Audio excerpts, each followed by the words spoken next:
Welcome to Math 7, and we're going to talk today about the number system and whole numbers and properties of numbers.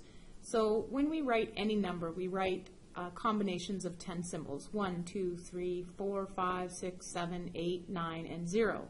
These symbols are called digits. When we write these digits together, we form numerals that represent numbers.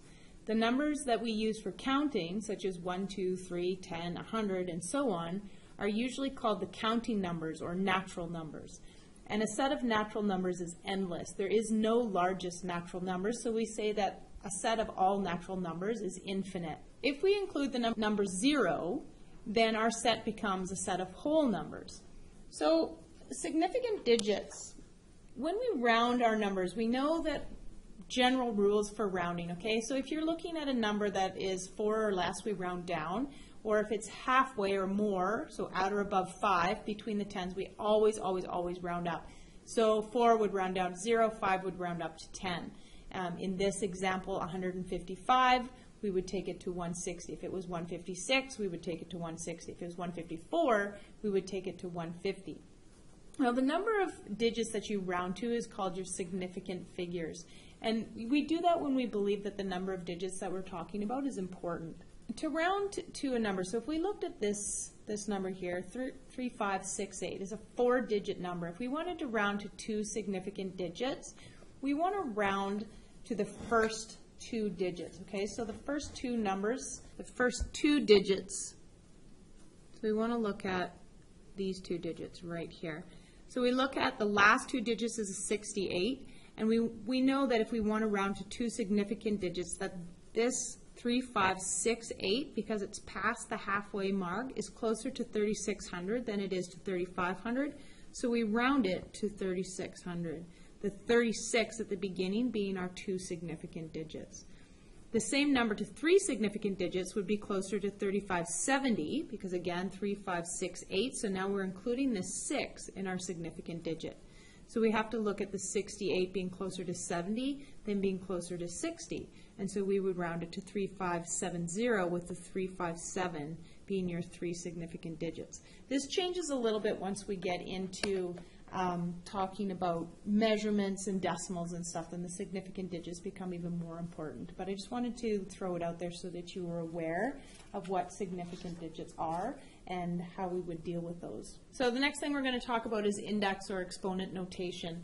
So when you're looking at a number with an exponent on it, what you're doing is you're multiplying that number by the number of times that the exponent shows you.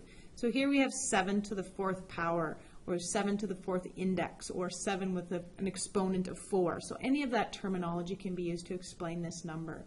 So it essentially means that 7 is being multiplied 4 times, so 7 times 7 times 7 times 7. And when you write it like that, the 7 to the 4th power, it's called index notation. Now 7 becomes the base number, and 4 is the index number. It tells you how many times to multiply that base number.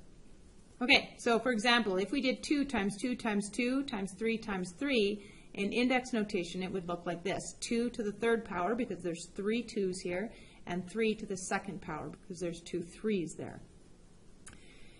If you want to use your calculator to find the product of these equations with exponents, you need to do the following. So your calculator may be different. It may have this button here, or it may have an x to the y power or a y to the x power. Most of the ones that I've seen have this one here, the y to the x power.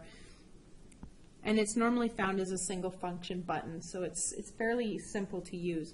So if you wanted to do this up here, you'd go 2 to the y to the x button, and then the 3, because you're doing 3 2's, times 3 y to the x button, 2, because you're doing 2 3's. And when you hit the equal sign, you should get 72. So try that on your calculator. Make sure you've got that figured out and you're using the right buttons.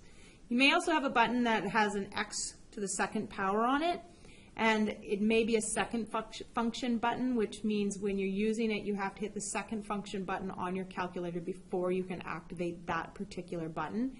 And you can use that for bases that are only to the power of 2. So if you're just squaring something a lot, then this button is a way more simple button to use than either of these two.